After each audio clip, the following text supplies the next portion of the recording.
এক দুই তিন চারটা গরু, তিনটা চারটা গরু, চারটা গরু দেখো অনেক গরু ভালো গরু, ওটার চেয়ে অনেক ভালো গরু এটা। পার্সেন্টেজে বল, যেটাকে বল, সেটাকে বল, সেকেন্ড লিখতেছেন এটা গরু দুধ হবে 15-30 লিটারের উপরে।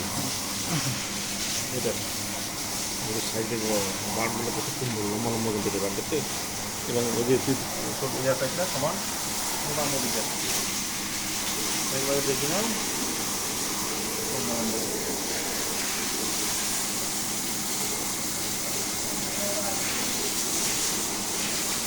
ভুট্টার গুঁড়া কি ভাই? কাঁচা ভুট্টার গুঁড়া? কাঁচা ভুট্টা গুঁড়া, একদম আটা করে দিয়ে।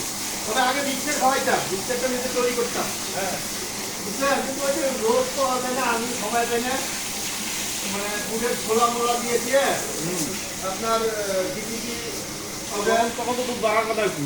হ্যাঁ হ্যাঁ হ্যাঁ হ্যাঁ। তা ওই এখন সুযোগ পাইলে আমিও এই অবস্থায় আছি যে আমার যখন নিজে আবার চলে আসতো কাঁচা কাঁচা ঘাস কত দুধ দেন? কাঁচা ঘাস ঘাস আমি এই ইদানি 15 দিন থেকে ঘাস খাচ্ছে বলি। আগে ঘাস খায় নাই? আগে ঘাস খাই নাই, কারণ আমার বন্যে ঘাসটা নষ্ট হয়ে গেছিল। আচ্ছা আচ্ছা আচ্ছা। তার কারণে ওই ঘাসটা আমি ঘাস দিই না। এই এখন কাটতেছি, এখন আর বন্যা হবে না, যখন কাটা শুরু করি যে ভাই আছে আমার ওই যে শুধু দানাদার আর হলো দানাদার আর হলো আপনার ফল, হ্যাঁ এই যে কোয়া আর কিছু খায় নাই? আর কিছু খাই না। এই কাঁচা ঘাস খেয়ে গরু আবার মনে করেন যে 1.5 লিটার দুধ বাড়ি